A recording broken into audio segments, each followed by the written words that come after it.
हमारा पहला चैप्टर है which is air and noise pollution, JK Bose class 12th का ये फर्स्ट चैप्टर है ईवीएस का। बेसिकली यहाँ पे इंट्रोडक्शन में यही गिवन है कि जो एयर है वो ऑलमोस्ट हर एक जगह मिलती है और वो हमारे इन्वायरमेंट का एक बहुत ही इम्पॉर्टेंट कंपोनेंट होता है। लाइक जितनी भी हमारी एसेंशियल नीड्स है जैसे कि वायु, पानी, फूड, हीट, लाइट, ये ह्यूमन बींग्स के एसेंशियल नीड है, जिसमें से एक एसेंशियल नीड है हमारे लिए एयर। उसके अलावा कुछ डेटा वगैरह गिवन है, ये इंपॉर्टेंट नहीं है। अब एयर जो है हमारे नेचर में क्लीन नहीं मिलती है क्योंकि हमारे कुछ एंथ्रोपोजेनिक एक्शंस है, मतलब हम कुछ एक्टिविटीज़ करते हैं मैन में जिसकी वजह से जो एयर हमें मिलनी चाहिए वो वैसी नहीं मिलती। अब क्या रीज़न हो सकते हैं जिसकी वजह से ये एयर से एक्चुअली पोल्यूशन हो रहा है?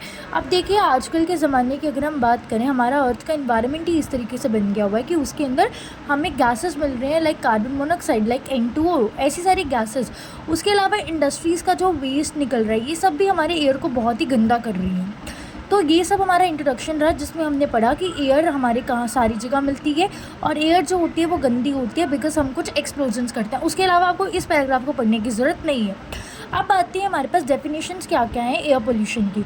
एयर पोल्यूशन को आप सिंपली देखो, एयर का मतलब होता है हवा, पोल्यूशन का मतलब होता है गंदगी, यानी कि आपके पॉल्यूटेंट्स आपके हेयर में डाल दिए, दैट इज़ पोल्यूशन, जिसके बारे में हम आगे इस चैप्टर में पढ़ेंगे। तो पोल्यूटेंट्स ऐसे हार्मफुल सब्सटेंसेस होते हैं जो हमारी किसी भी चीज़ को गंदा कर रहे हैं, ठीक है। लाइक पानी में अगर हमने हार्मफुल सब्सटेंस डाला तो वो पॉल्यूटेंट्स है, लेकिन वो पानी को गंदा कर रहे हैं तो वो वाटर पॉल्यूटेंट्स है। यहाँ पर जिन पॉल्यूटेंट्स की हम बात कर रहे हैं वो हमारी हवा को गंदा कर रहे हैं तो वो एयर पॉल्यूटेंट्स होंगे। तो एयर पॉल्यूटेंट्स को आप कैसे डिफाइन कर सकते हो कि एयर पोल्यूटेंट्स तो वो पोल्यूटेंट्स होते हैं जो हमारी हवा को गंदा करें, और एयर पोल्यूशन वो स्टेट होती है हमारे एटमॉस्फेयर की जिसके अंदर कुछ सब्सटेंसेस हमारे अनडिज़ायरेबल अमाउंट में हवा के अंदर प्रेजेंट हो जाते हैं और वो हमें नुकसान पहुंचाते हैं। कोई भी चीज़ हमें नुकसान तब पहुंचाती है अगर वो चीज़ एक अनडिज़ायरेबल अमाउंट में, यानी कि वो उतनी अमाउंट में नहीं है जितने में होनी चाहिए। Same is the case with air pollution.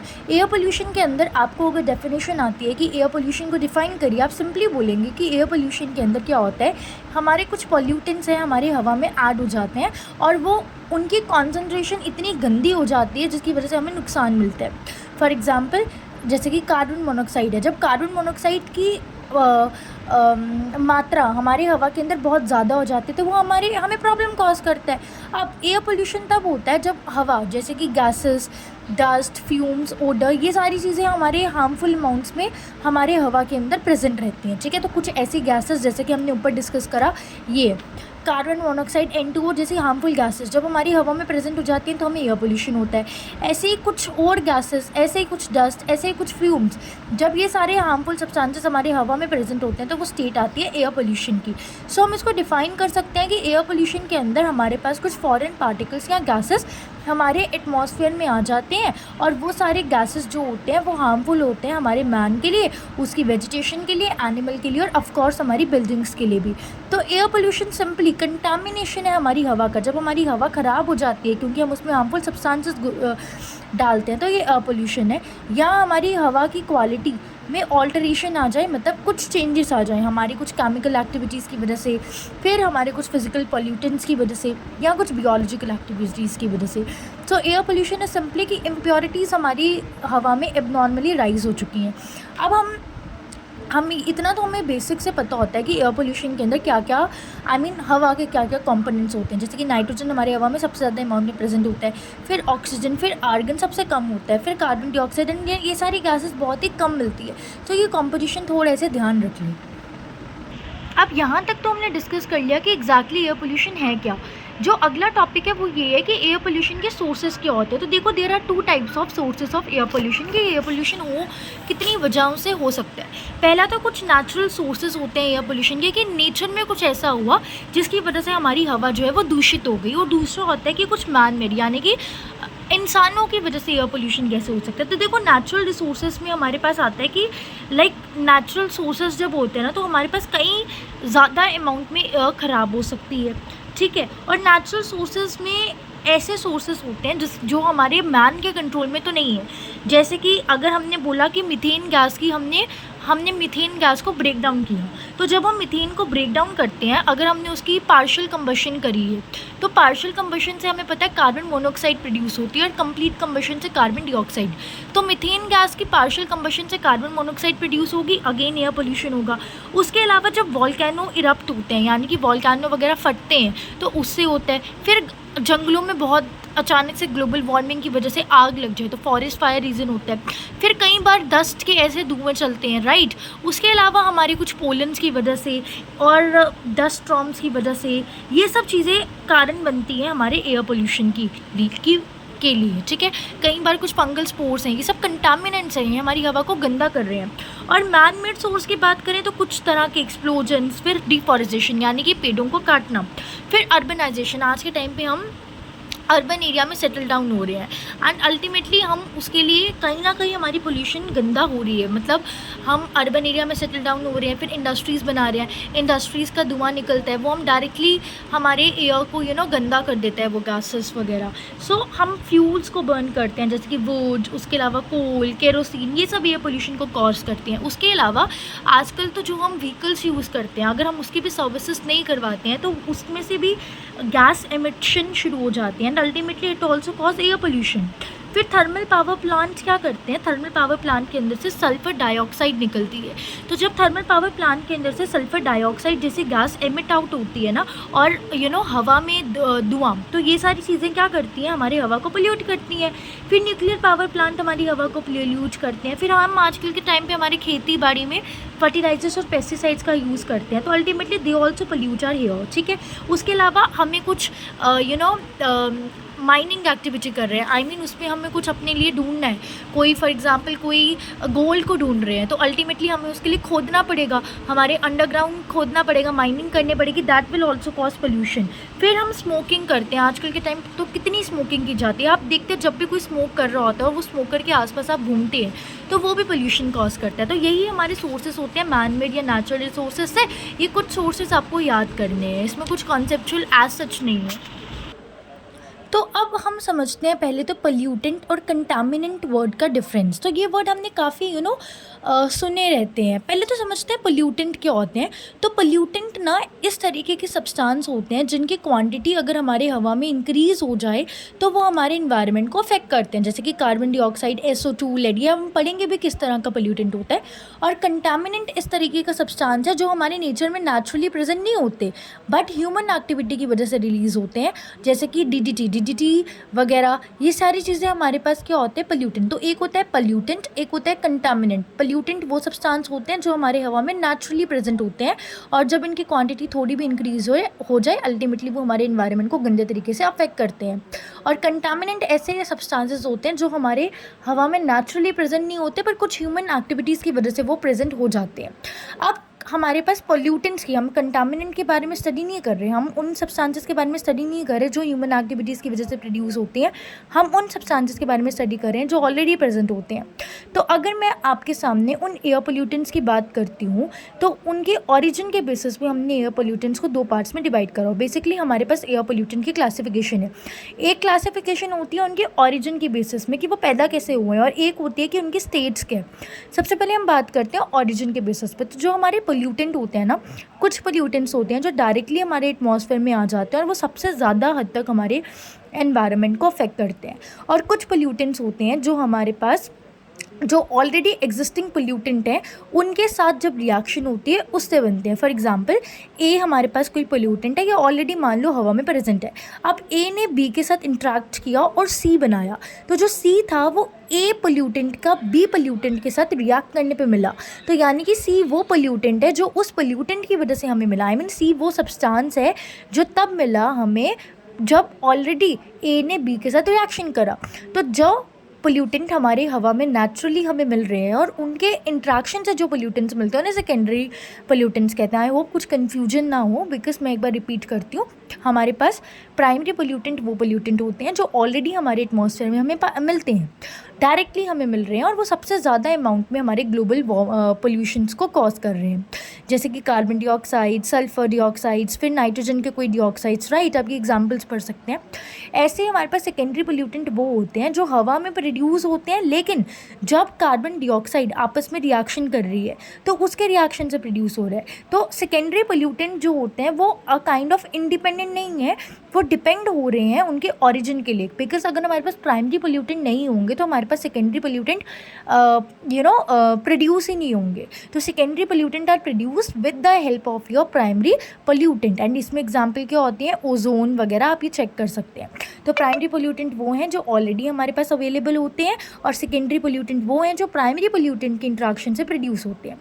अब हमारे पास स्टेट्स ऑफ मैटर की बात करते हैं। तो जो हमारे पोल्यूटेंट होते हैं, एक पोल्यूटेंट होता है जो ऑलरेडी प्रेजेंट है, तो हमने बोला प्राइमरी, और एक पोल्यूटेंट होता है जो प्राइमरी के इंट्रैक्शन से प्रेजेंट हुआ, तो उन्हें हमने बोला सेकेंडरी। अब हमारे पास कुछ पोल्यूटेंट होते हैं जो गैशियस होते हैं, और कुछ पोल्यूटेंट होते हैं पार्टिकुलेट टाइप। जो गैशियस पोल्यूटेंट होते हैं यानी कि वो गैसियस फॉर्म में प्रेजेंट होते हैं, और पार्टिकुलेट मतलब पार्टिकल्स की फॉर्म में, राइट। अब जैसे फ्लाई ऐश को तुम कंफ्यूज मत हो, सिंपल समझो, जब तुम्हारे घर पे डस्ट है तो अब डस्ट तुम देखते हो तो वो पार्टिकल्स है ना, डस्ट तो पार्टिकल्स हैं। तो जो पार्टिकल्स की फॉर्म में है तो ऐसे पोल्यूटेंट्स हमारे पास पार्टिकुलेट पोल्यूटेंट्स होते हैं, और जब गैसेस की फॉर्म में होता है तो ऐसे पोल्यूटेंट्स हमारे पास गैसेस पोल्यूटेंट होते हैं। आई होप इसमें कोई कन्फ्यूजन ना हो। एयर पोल्यूटेंट में इफ आई स्पीक्स कि हमें ऑन द बेसिस ऑफ ये बताना है स्टेट्स ऑफ मैटर, तो हमारे पास गैसेस पोल्यूटेंट आते हैं, ऐसे पोल्यूटेंट जो गैस की फॉर्म में प्रेजेंट है, और ऐसे पोल्यूटेंट जो पार्टिकल की फॉर्म में प्रेजेंट। तो अगर हम समरी दें, हमने डिस्कस करा कि एयर पोल्यूटेंट्स दो तरीके से हम डिवाइड कर सकते हैं, एक होता है ओरिजिन के बेसिस पे और एक होता है स्टेट्स ऑफ मैटर के बेसिस पे। ओरिजिन के बेसिस पे एक पोल्यूटेंट होता है प्राइमरी पोल्यूटेंट जो हमारे पास ऑलरेडी अवेलेबल है, जैसे कि हमने डिस्कस करा कुछ ऑक्साइड, सल्फर की, नाइट्रोजन की, और एक पोल्यूटेंट होता है जो उन ऑलरेडी एग्जिस्टिंग पोल्यूटेंट के इंट्रैक्शन से बनता है, जो कि हमारे पास सेकेंडरी पोल्यूटेंट्स होते हैं, जैसे कि ओजोन, स्मॉग। और उसके अलावा कुछ पोल्यूटेंट्स होते हैं जो गैस की फॉर्म में होते हैं, और कुछ पोल्यूटेंट्स होते हैं जो पार्टिकल की फॉर्म में होते हैं। गैस के फॉर्म में पोल्यूटेंट्स मतलब नाइट्रोजन की कोई भी ऑक्साइड, सल्फर की कोई भी ऑक्साइड्स, यहाँ पे जो XX वर्ड रिप्रेजेंट कर रहा है ये बता रहा है कि कुछ भी वेरिएबल नंबर यहाँ पे हो सकता है। एंड पार्टिकुलेट मतलब जो पार्टिकल्स की फॉर्म में, तो एक पोल्यूटेंट्स होते हैं जो ऑलरेडी प्रेजेंट है, एक पोल्यूटेंट होता है जो ऑलरेडी एग्जिस्टिंग पोल्यूटेंट्स के इंट्रैक्शन से प्रेजेंट है, और एक पोल्यूटेंट होता है जो गैस की फॉर्म में, और एक पोल्यूटेंट होता है जो हमारे पार्टिकल्स की फॉर्म में। आई होप अब इसमें कोई प्रॉब्लम ना हो। उसके अलावा हमारे पास एक और तरह की क्लासिफिकेशन होती है पोल्यूटेंट्स की, which is on the basis of their chemical pollutants. तो केमिकल केमिकल कॉम्पोजिशंस क्या, आप देखो हमारे पास कुछ पोल्यूटेंट्स होते हैं जैसे कि एल्डिहाइड, कीटोन, हम केमिस्ट्री में पढ़ते हैं, या हमने 10th में भी एक चैप्टर होता है कार्बन एंड इट्स कंपाउंड, वहाँ पर भी इसको डिस्कस करा होता है कि ये फंक्शनल ग्रुप्स होते हैं। तो ये भी एक तरह के पोल्यूटेंट्स हैं। तो जितने भी आपके फंक्शनल ग्रुप्स होते हैं ना, जैसे कि एल्डिहाइड, जैसे कि कीटोन, ये हमारे पास कहीं ना कहीं पोल्यूटेंट होते हैं। अब एल्डिहाइड, कीटोन जो होते हैं ये ऑर्गेनिक पोल्यूटेंट्स हैं, तो ये ऑर्गेनिक एयर पोल्यूटेंट्स हो जाएंगे, ठीक है। उसके अलावा ऐसे इनऑर्गेनिक एयर पोल्यूटेंट्स हमारे पास कार्बन डाइऑक्साइड्स, कार्बन मोनोऑक्साइड्स, इसको बस आप एक बार नज़र मार दीजिए। फिर ये एक पर्टिकुलर है कि इंडस्ट्रियल सोर्सेज से कैसे हैं। तो थर्मल पावर प्लांट्स जो हैं, जैसे कि हमने पहले डिस्कस किया था कि sources of air pollution topic में, कि हमारे पास जो थर्मल पावर प्लांट है वो भी कहीं ना कहीं एयर पोल्यूशन को कॉज करते हैं। अब थर्मल पावर प्लांट की वजह से कौन सी वाली गैसेस निकलती हैं जो पोल्यूशन कॉज करती हैं? सो दे आर नाइट्रोजन डाइऑक्साइड्स। ऐसे ही अगर हम बात करें सीमेंट प्लांट्स हैं तो वो SO2। अब एसिड प्लांट्स, जब एसिड रेन का कॉन्सेप्ट हम डिस्कस करते हैं तो हम उसमें पढ़ते हैं ना कहीं सल्फर डाइऑक्साइड्स रिएक्ट करते हैं, निट्रिक एसिड वगैरह रिएक्ट करते हैं, तो ये उन्हीं की गैसेस है। तो इसको आपको काइंड ऑफ नज़र मारनी है in case if it comes. अब हमने अभी तक तो जो पढ़ा वो हमने ये पढ़ा था कि जो पोल्यूशन है, पोल्यूशन का सोर्स क्या है। फिर हमने पढ़ा कि पोल्यूशन कॉज होता है with the help of pollutants. हमने पोल्यूशन का सोर्स पढ़ा, लेकिन हमने ये नहीं पढ़ा कि जो पोल्यूटेंट्स पोल्यूशन को कॉज करते हैं उनका सोर्स क्या है। तो हमने दो तरह के पोल्यूटेंट्स पढ़े थे, अगर आपको याद हो। एक पोल्यूटेंट था प्राइमरी और एक पोल्यूटेंट था सेकेंडरी। प्राइमरी पोल्यूटेंट वो था जो ऑलरेडी हमारे एटमॉस्फेयर में प्रेजेंट, और सेकेंडरी पोल्यूटेंट वो था जो प्राइमरी पोल्यूटेंट के इंट्रैक्शन से प्रोड्यूस होता है। तो अगर मैं प्राइमरी पोल्यूटेंट की बात करती हूँ, कैसे प्रोड्यूस होते हैं भला ये प्राइमरी पोल्यूटेंट। तो देखो, प्राइमरी पोल्यूटेंट्स में हमने पढ़ा था कि CO2 प्राइमरी पोल्यूटेंट है, कार्बन मोनोऑक्साइड प्राइमरी पोल्यूटेंट्स है, ये सारी प्राइमरी पोल्यूटेंट्स के एग्जाम्पल्स हैं। तो अगर मैं बात करूँ ऑक्साइड्स ऑफ कार्बन की, जिसमें हमारे पास आता है कार्बन मोनोऑक्साइड एंड CO2। तो कार्बन मोनोऑक्साइड ना एक बहुत ही ओडरलेस, मतलब इसका कोई स्मेल नहीं है, कलर नहीं है, ये एक ऐसी गैस होती है जो किसी भी कार्बन कंटेनिंग फ्यूल को इनकम्प्लीट जलाओ ना तो ये प्रोड्यूस होती है कार्बन मोनोऑक्साइड। एंड वही कार्बन डाइऑक्साइड एक ऐसी गैस है जो तब प्रोड्यूस होती है जब हम किसी की कंप्लीट कंबशन कर दें, राइट। इसके लिए बस इतना ही ध्यान रखें, काफ़ी है। उसके अलावा हमारे पास होते हैं हाइड्रोकार्बन। हाइड्रोकार्बन के नाम में ही है hydro plus carbon. Hydro here stands for hydrogen, carbon here stands for carbons. तो ऐसे कंपाउंड्स जो कार्बन और हाइड्रोजन से कंपोज होते हैं, या जो हमारे जो ऑटोमोबाइल्स में फ्यूल्स प्रोड्यूस होते हैं उनके इनकम्प्लीट कंबशन से, तो वो हाइड्रोकार्बन्स होते हैं। अब हाइड्रोकार्बन्स जो होते हैं ना, वो कैंसर को कॉज करते हैं, ठीक है। अगर आप क्लास 11th की केमिस्ट्री में याद करें तो एक चैप्टर होता था ऑर्गेनिक प्रिंसिपल, आप ये केमिस्ट्री वाले बच्चे समझ पाएंगे। तो वहाँ पर ऑर्गेनिक प्रिंसिपल्स वाला चैप्टर होता था, हाइड्रोकार्बन वहाँ पे एक चैप्टर था। उस चैप्टर के अंदर गिवन था एक टेबल कार्सिनोजेनिक सब्सटेंसेस का। सो अगेन हाइड्रोकार्बन्स चैप्टर था, वहाँ पर हाइड्रोकार्बन्स दिए थे जो एरोमेटिक हाइड्रोकार्बन्स होते हैं, जो कि कैंसर को कॉज करते हैं। उसके अलावा यहाँ पर अगला है nitrogen oxides, this one. Nitrogen oxides कब प्रोड्यूस होते हैं ये थोड़ा जान लीजिए कि कौन कौन कब प्रोड्यूस होते हैं। तो ये प्रोड्यूस होते हैं जब नाइट्रोजन और ऑक्सीजन को हम कंबस्ट करते हैं। फॉर एग्जांपल पेट्रोल है ना, पेट्रोल के अंदर नाइट्रोजन ऑक्सीजन होता है, डीजल है, कोल है, इनके अंदर नाइट्रोजन ऑक्सीजन होता है। When you combust these things you got your NOx which is your nitrogen dioxides. अब ये क्या करते हैं, हमारे ब्लड के अंदर घुसती है ना, जब उसके साथ बाइंड करती है तो ऑक्सीजन को कैरिंग कैपेसिटी कम कर देती है। एंड अल्टीमेटली अगर विंटर्स में ऐसा हो तो विंटर्स में स्पेशली चिल्ड्रंस को क्या होता है, कई सारे रेस्पिरेटरी डिसऑर्डर्स होते हैं, बिकॉज ये ब्लड के साथ बाइंड करके क्या करती है, ऑक्सीजन हमारा, आपको पता है हमारे ब्लड क्या करते हैं, ऑक्सीजन को कैरी करता है। ब्लड के अंदर RBCs होती हैं, जिस RBCs के अंदर हमारे पास ऑक्सीजन कैरी होता है। लेकिन अगर हमारे ब्लड में नाइट्रोजन डाइऑक्साइड्स घुस जाए तो अल्टीमेटली वो जो ब्लड ऑक्सीजन कैरी कर रहा है वो ऑक्सीजन वो कैरी नहीं कर पाएगा, काइंड ऑफ वो कम कैरी करेगा। और अगर हमारे पास ऑक्सीजन कम हो जाए, जैसे हम पहाड़ी इलाकों में जाते हैं तो हमें एनॉक्सिया हो जाता है, बिकॉज वहाँ पर हमारे पास ऑक्सीजन कैरी इतना नहीं होता। जब ऑक्सीजन इतना कैरी नहीं होगा हमारे ब्लड के द्वारा तो हमें अल्टीमेटली सांस लेने में प्रॉब्लम होगी ना, तो रेस्पिरेटरी डिसऑर्डर्स हो जाते हैं, ठीक है। नेक्स्ट हमारे पास होता है सल्फर डाइऑक्साइड। अब सल्फर डाइऑक्साइड हमारे पास थर्मल पावर प्लांट से निकलता है और ये ultimately acid rain and smog का एक बहुत बड़ा प्रॉब्लम कॉज करता है। फिर लेड की अगर हम बात करें तो लेड जो होता है वो पेट्रोल और डीजल जो होते हैं वहाँ से निकलता है, और लेड हमारे चिल्ड्रन को स्पेसिफिकली बहुत ज़्यादा कॉज करता है, हमारे नर्वस सिस्टम को डिस्ट्रॉय करता है लेड। उसके अलावा हमारे पास होते हैं क्लोरोफ्लोरोकार्बन्स भी होते हैं। उसके अलावा हमारे पास सस्पेंडेड पार्टिकुलेट मैटर होता है। पहले तो इसका मतलब समझने की कोशिश करते हैं। देखो, सस्पेंडेड पार्टिकुलेट मैटर का मतलब होता है पार्टिकुलेट, अगेन जिसमें पार्टिकल्स प्रेजेंट हो। अब ये जो होता है ना, जब हमारे हवा में सॉलिड सब्सटेंस प्रेजेंट होते हैं ना, जैसे कि डस्ट है ना, डस्ट क्या है, dust a kind of suspended particulate matter है। ये टाइप भी मैंने लिखे हुए हैं, dust is a suspended particulate matter, जो तब प्रोड्यूस होता है जब हमारे हवा में बच्चों सॉलिड पार्टिकल आता है। तो हवा में सॉलिड पार्टिकल प्रेजेंट है, मतलब सस्पेंडेड सॉलिड पार्टिकल है, जैसे कि वेपर्स, ये सारे अल्टीमेटली क्या करते हैं। देखो, जब आपको पता है विंटर्स के दिन होते हैं तो विंटर्स के दिन ना स्पेसिफिकली सुबह अर्ली मॉर्निंग ट्रैवल करना बहुत डिफिकल्ट होता है, बिकॉज हमारे जो व्हीकल्स हैं उनके ऊपर ये सस्पेंडेड पार्टिकुलेट मैटर डिपॉजिट हो जाते हैं और काइंड ऑफ पूरे एनवायरनमेंट को ये पोल्यूट कर देते हैं। जब वो होते हैं तो हमें कुछ दिखता नहीं है, लाइक विंटर्स में जब आप स्कूल्स जाते हैं, ट्रैवल करते हैं, सो यू सी कि ये पार्टिकल्स हैं जिसकी वजह से आप कुछ देख नहीं पा रहे हो, कुछ चल नहीं पा रहे हो। सो ये अच्छे नहीं होते हैं, हमें दिख नहीं रहे, बिकॉज हम ट्रैवल नहीं कर पाएंगे। सो ये लंग डैमेज कर सकते हैं और हमारे रेस्पिरेटरी प्रॉब्लम्स कॉज करते हैं।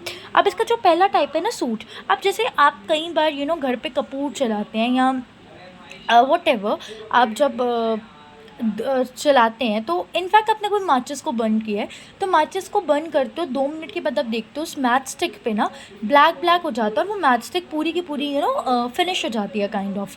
तो जो वो ब्लैक आपकी मैच स्टिक पे आता है ना, वो क्या है वो? कार्बनेशियस सब्सटेंस है।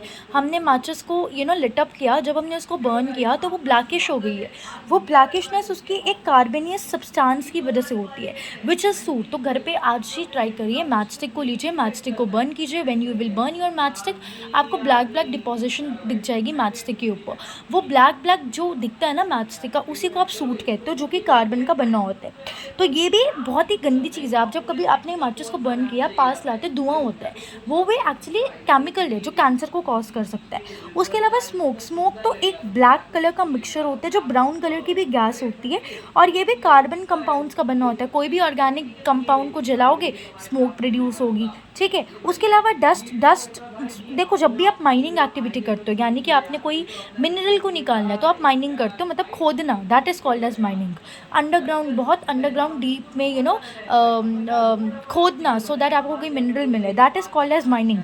कई बार विंड इरोजन होता है, विंड की वजह से कोई पर्टिकुलर चीज़ चलती है। अब कई बार स्टोन्स को हम क्रश करते हैं ना, आपने 2 पत्थर लिए, उनको साथ साथ में मिलाया, क्रश किया, तो उनसे भी बच्चों यहाँ पे आपको डस्ट मिलती है। सो आपको सूट समझ में आया क्या होता है? सूट एक ब्लैक कलर का कार्बनियस सब्सटेंस होता है।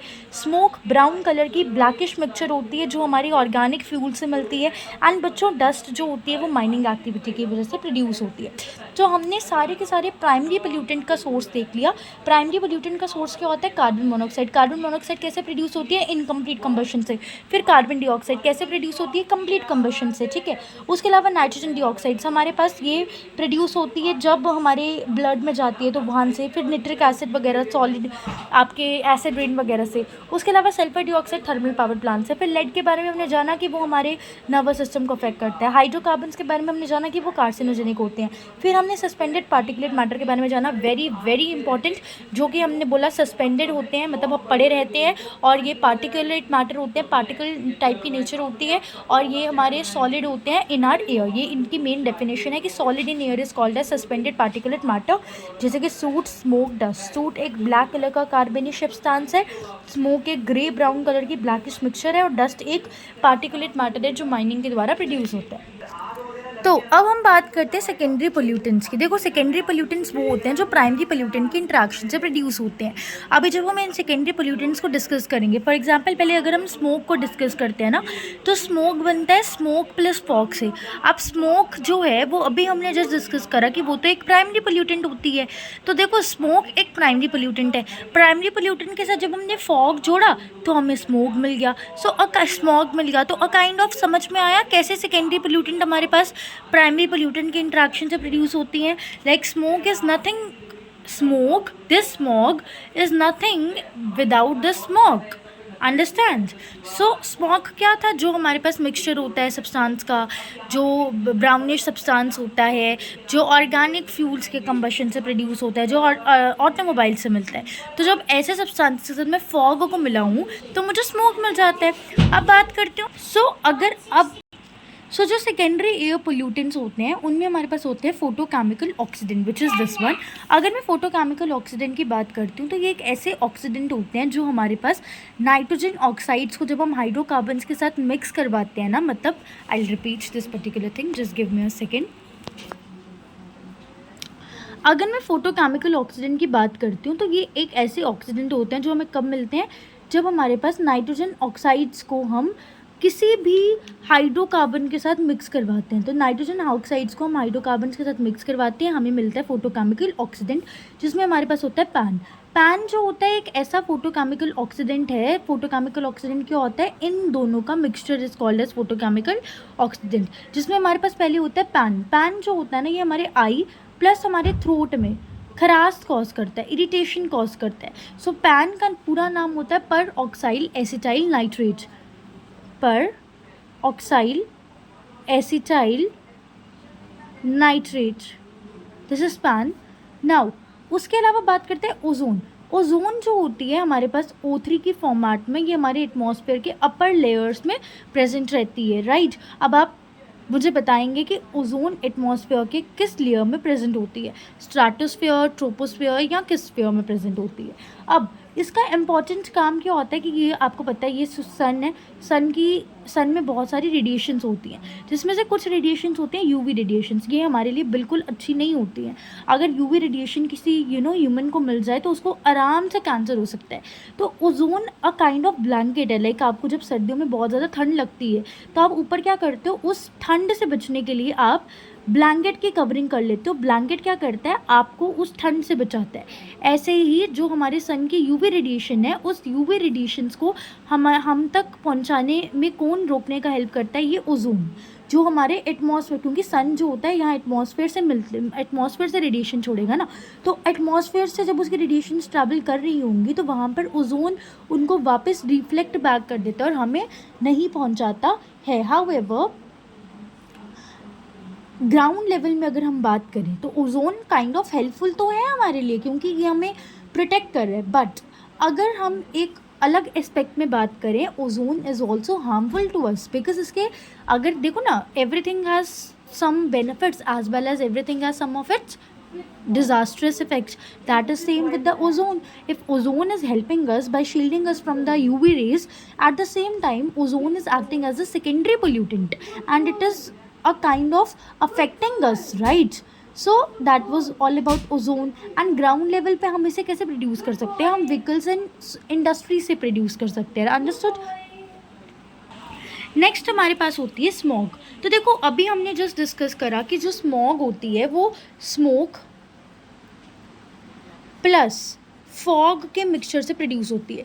स्मोक क्या होती है हमारे पास, प्राइमरी पोल्यूटेंट है। तो जब इस प्राइमरी पोल्यूटेंट के साथ फॉग मिल रही है तो ही जाके हमें स्मॉग मिल पा रही है। स्मोक एक ऐसी प्राइमरी पोल्यूटेंट होती है जो ऑटोमोबाइल से निकलती है और ये ब्राउन कलर की होती है, थोड़ा बहुत ब्लैक कलर का होता है, राइट।